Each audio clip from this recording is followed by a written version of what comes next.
In case you've ever wondered who puts the buoy markers in place, out of place,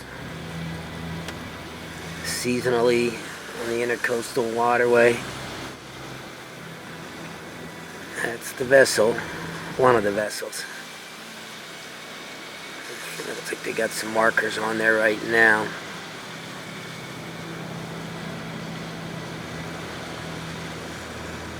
They are heading up Beach Haven Inlet, which, as everyone knows, is unmarked and unnavigable technically, even though we all use it.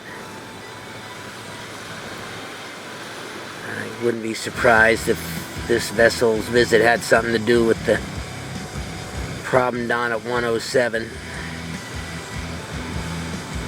Now I'm not sure where it's going, but it sure as hell ain't moving real fast, so I'm not going to hang along much longer to see where it's heading. Nice day, but chilly.